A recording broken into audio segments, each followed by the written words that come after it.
Soalan yang baik. Soalan yang saya sangat suka. Dan soalan tu banyak orang tanya. Okey, soalan dia macam mana tadi? Dia tak semua penyakit tu boleh kena dengan perawatan madu tu lah. Macam mana? Berdasarkan tafsiran ayat tu. Tafsir ayat macam mana? Kan Madu lebah penawar segala penyakit. Ya. Penawar untuk manusia. Saya ada baca dalam Google tu lah. Dalam blog tu depa komen. Kemudian akan masukkanlah hadis-hadis. Pendapat-pendapat ulama. Okey. Saya bukan ulama, saya bukan orang alim, saya hanya penjual madu lebah. Ya. Bukan pandai, bukan alim. Ya. Tapi dalam Quran, saya ulang balik soalan tadi. Dalam Quran Allah Taala janji surah An-Nahl ayat 68 dan ayat 60 atau ayat 69 tu, Allah Taala janji madu lebah penawar untuk manusia. Okey, poin dia kan? Okey. Dalam blog tu dia kata kebanyakan orang salah tafsir. Maksudnya tafsiran kepada ayat tu bukan untuk semua untuk semua penyakit. Bukan untuk semua penyakit. Bukan untuk semua penyakit. Ya. Bukan untuk semua penyakit. Bukan untuk semua penyakit. Bukan untuk semua penyakit. Katanya penulis blog tu bermakna tafsir, kebanyakan orang silap faham kata semua penyakit. Tetapi sebenarnya dia bukan untuk semua penyakit. Mungkin dia nak bagi tahu macam itulah. Sebab penyakit ni ada panas macam ni, ada panas, ada sejuk. Bergantung kepada cara Nabi merawat zaman tu, bergantung pada keadaan masa tu macam mana. Ya. Allahumma salli ala sayyidina Muhammad. Saya takut sangat nak jawab soalan ni sebab dia melibatkan iman. Ya. Saya takut sangat nak jawab. Dan saya takut sangat nak bincang bab-bab macam ni sebab dia melibatkan iman. Saya hormati pandangan tu. Allahumma salli ala Muhammad. Allahumma salli ala sayyidina Muhammad sallallahu alaihi wasallam. Saya takut saya silap. Tetapi saya cakap daripada hati saya. Allah Subhanahu Wa Taala dia maha segala-galanya. Dia maha baik. Dia maha agung. Dia maha bijaksana. Dia maha kaya. Allah Subhanahu Wa Taala berkuasa atas segala-galanya. Allah Subhanahu Wa Taala yang bagi sakit, Allah Subhanahu Wa Taala yang bagi sembuh. Kebanyakan orang faham. Tu kan. Allah Subhanahu Wa Taala yang buat kita. Allah SWT maha memahami apa diri kita. Sebab dia yang buat kita. Saya sangat takut ni. Soalan ni saya sangat bimbang. Sebab dia melibatkan iman. Iman sangat berharga. Syaitan tak curi kereta abang. Syaitan tak curi pangkat darjat abang. Dia curi iman. Pasal apa dia curi iman? Sebab syurga sangat bernilai. Syurga sangat berharga. Nak masuk syurga hanya tiket dia iman je. Kalau iman rosak, no neraka. Kena bakar dulu. Saya takut sangat soalan ni. Baik. Saya meyakini Allah yang maha berkuasa, Allah yang maha kaya, maha agung tu, dia cakap sekali je. Madu lebah penawar untuk manusia. Bagi saya, pengalaman sebab kita jual madu dan kita duk amal madu. Orang yang cakap dengan akal dia tak sama dengan orang yang amal. Orang yang bercakap ikut nafsu dia tak sama dengan orang yang amal. Saya rasa 30 tahun kot. Saya kena kencing manis lama dulu ni.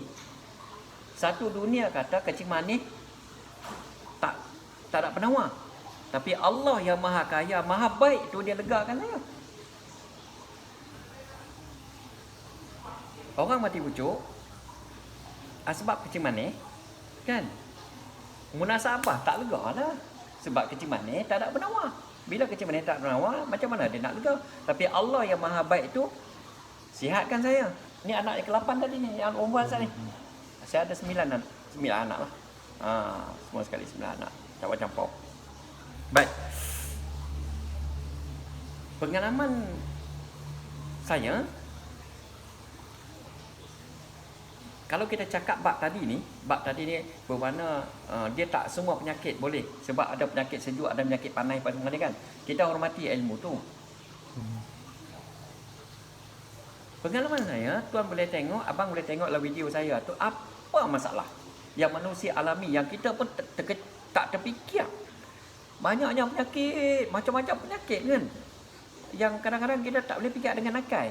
Mata ada tapi tak nampak, telinga ada tapi tak dengar, cek hospital sihat tapi tak nampak, tak dengar. Macam-macam lah penyakit. Saya pun pening macam-macam penyakit. Tapi cuba tengok apa mereka cakap selepas mereka amal madu dan sauda. Termasuk kemarin dulu orang daripada Ampang, dia jumpa saya rasa 6 tahun dulu ke 7 tahun dulu dia jumpa saya. Dia jadi pelanggan, dia main jumpa saya 6 tahun ke 7 tahun dulu. Waktu tu dia anak seorang. Dia penyakit apa? HIV. Mana ada penawar untuk HIV? Tapi setelah dia main jumpa saya, sembang, dia pun beli madu dan soda, balik amal. Lepas pada tu dah jauh, dia order je lah. Lepas tu dia order, saya tak tahulah dia order ke tak order dah. Lepas tu hilang kan. Tiba-tiba kemarin mai bawa anak 4 dah lah ni. Nanti saya masukkan video pengakuan dia. Kemarin saya tak ada masuk lagi, banyak sangat video, tak ada masuk lagi. Di rumah saya tak ada internet, semua urusan di kedai je. Dia kata, Ustaz, asbab perjumpaan kita dulu, mulai saat itu saya benci minum arak. Asbab daripada situ saya benci berzina. Saya mula semayang. Saya mula jaga semayang sebagaimana Ustaz sarankan. Jaga dia waktu di masjid apa semua. Kalau silap mulut saya minta maaf lah. Saya boleh kata ni wali Allah lah. Lah ni, saya pun naik segan dengan tawaduk dia. Saya tanya dia, virus ada lagi tak? Tak ada, Ustaz. Tak ada. Sekarang anak 4 dah, Ustaz.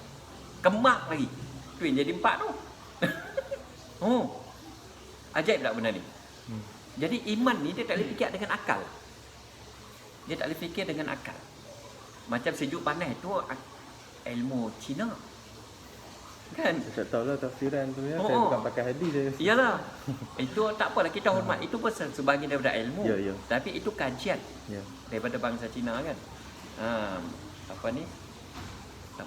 Apa nama tu, dia punya istilah tu, yi apa tu, tak ingat dah saya. Tak apa, kita hormat, ilmu ni luas. Tapi nak ceritanya kita orang beriman, orang yang ada kalimah la ilaha illallah, kita redha aja, kita yakin aja. Sebab sebagai contoh, tadi HIV kan, HIV dah tak ada, dah hidup normal. Saya tanya dia, saya nak tanya awak, selain daripada saya, ada tak orang lain tahu lagi kata awak ada HIV? Tak ada, Ustaz. Melainkan saya dengan Allah aja. Apa berlaku? Selamatlah maruah dia. Selamatlah. Lah ni dah boleh beli rumah dah. Semenjak selepas saya jumpa ustaz dan saya amal sunnah ni, saya tak ada apa. Tolong faham. Saya tak ada apa. Saya hanya tolong jual madul bahnya. Saya tak ada apa. Dia kata bila saya balik semenjak daripada jumpa ustaz, hidup saya berubah. Dulu saya hidup kelang kabut. Rezeki tak menentu, kerja sana kerja sini tak menentu. Kan? Semenjak saya jumpa ustaz dan saya niat, saya azam, saya taubat semua, maka saya buat Uber ke Grab gitulah. Tiba-tiba satu hari saya buat satu orang perempuan. Waktu tu kehidupan dia sangat kelang kabut. Saya ingatkan isteri dia dah lari pada dia dah. Punya kelang kabutnya hidup. Isteri dah tak mau duduk dengan dia dah. Lari balik kampung dah. Tak apalah. Dia dah, isteri lari tu dia terima hakikat. Dah isteri dah tak mau dah dengan dia. Dia buat Grab ke Uber tak tahulah. Lepas pada tu duk bekerja, buat Uber tu, tiba-tiba dia bawa satu orang penumpang perempuan. Akhir sekali penumpang perempuan tu tanya dia, boleh tak awak kerja dengan saya? Nampak? Yes, minta maaf puan, saya tak pandai. Tak apa, test dulu 3 bulan. Maka dia pun kerjalah dengan perempuan ni. Kerja dengan perempuan ni. Kerja 3 bulan. Taukid perempuan ni rupanya toki besar. Toki besar, satu syarikat besar yang dikenali ramai. Ambil dia sampai law. Kalau taukid dia ni, bos dia ni pergi luar negara, bos dia bawa dia. Maknanya dia satu orang yang baik. Selepas mengamalkan madu dan sauda. Dulu hidup dia kelang kabut. Selepas dia tinggal semua dan dia amal sunnah, dia jaga semayang, hidup dia penuh dengan keberkatan. Sebab tu saya kata, jagalah keberkatan hidup. Bila kita tidak buat maksiat pada Allah, Allah Ta'ala akan pelihara kita. Bila kita buat maksiat pada Allah, kan Allah Ta'ala akan biarkan kita. Itu je. Jadi saya nak terang macam mana, saya tak tahu. Jawapan soalan tadi. Adalah, saya tak close lagi blog dia sebab saya nak baca pun saya pening. Tak apa. Jadi benda ni bila kita fikir dengan akal kita pening. Jadi kita fikir, kita buat urusan dengan iman kita. Sebab apa? Kita tengok sahabat Nabi kan. Sahabat Nabi satu hari Nabi panggil keluar pada masjid, Maisat, awak tengok gunung tu. Maka sahabat semua pakat tengok gunung. Saya nak beritahu dengan awak, gunung tu bergerak. Sahabat tak berani kata apa. Takut iman rosak. Aku, ya. Sahabat Nabi kata apa? Mata aku ni tipu aku. Nabi tak tipu. Kita dapat keyakinan macam tu. Mata aku sendiri tipu aku. Nabi tak akan tipu. Maka 2004 saintis dia pun dapat buat kajian dalam gunung ada pergerakan. Hebatnya Nabi. Jadi kita ni mentang kita ada ilmu sikit, ada sijil sikit, kita pandai nak buat ulasan. Saya takut bab ni. Sebab dia melibatkan iman. Jadi pengalamannya, abang boleh tengok video saya. Apa masalah manusia ni? Hak mana mai tu depa sendiri yang cakap. Depa sendiri yang bagi jawapan. Itulah keputusannya. Selalu ustaz duk berubat stroke yang banyak ada yang tak boleh gerak lah. Yang tak boleh gerak langsung lah. Tapi boleh bergerak lah lepas tu. Lepas mengamalkan madu ni. Okey. Sebab hari-hari saya jumpa pelanggan. Saya nak cerita satu kes. Satu kes kakak ni suami dia cacat tau. Suami dia gunting rambut. Cacat suami dia. Stroke lah. Dah tak boleh bergerak apa dah. Dia sejarah dia mula-mula dia pergi hospital, pergi sendiri. Lama-lama dia naik teksi. Lama-lama dia makin uzur sampai satu peringkat nak pergi hospital kena angkat. Dah tak boleh gerak dah semua. Dah habis dah. Nak berak pun semua anak dia kena korek. Satu hari Allah Ta'ala izin dia order madu, makan. Saya jumpa sendiri. Waktu tu saya tak reti lagi nak rakam waktu tu. Lepas pada tu apabila dia amal tu, daripada dia tak boleh berak kena korek tu, mata aja boleh bergerak, tangan kaki semua tak boleh gerak, sampai peringkat dia boleh duduk dan dia boleh potong sayur. Suami dia peluk saya. Terima kasih Ustaz. Terima kasih. Sebenarnya masakan yang paling sedap di dunia hanya masakan isteri saya. Saya makan orang lain saya tak sedap Ustaz. Sekarang ni isteri saya boleh duduk, tangan boleh bergerak, dah boleh potong sayur, boleh masak. Inilah kenikmatan hidup saya Ustaz. Saya boleh cerita hak tu je. Itu di antara kenangan yang paling indah dalam hidup saya. Apabila suami dia menangis depan saya, dia kata terima kasih sebab isteri dia boleh masak dah. Dia tak suruh masak tapi isteri dia nak masak juga sebab dia tahu suami dia tak makan tempat lain. Hanya masakan isteri dia aja yang paling istimewa.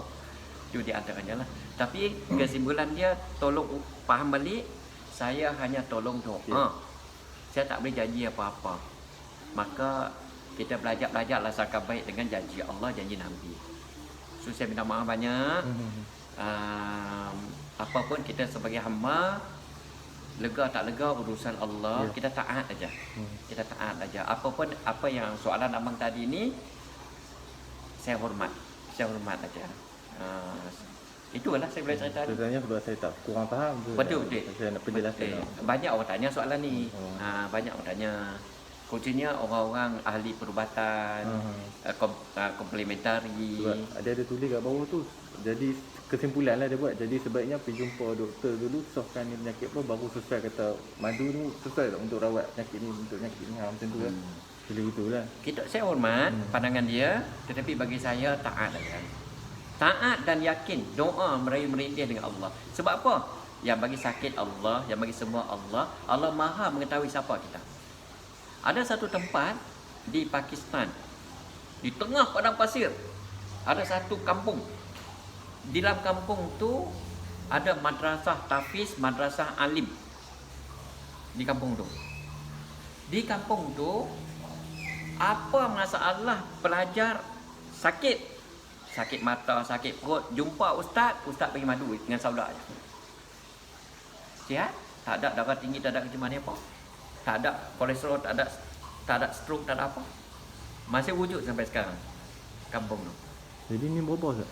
Bagus. Jadi soalan tadi dah habis belum? Habis dah. Agak-agak apa yang abang faham hasil apa yang kita bincang? Yakin dengan Allah ya lah. Yes, itu ya.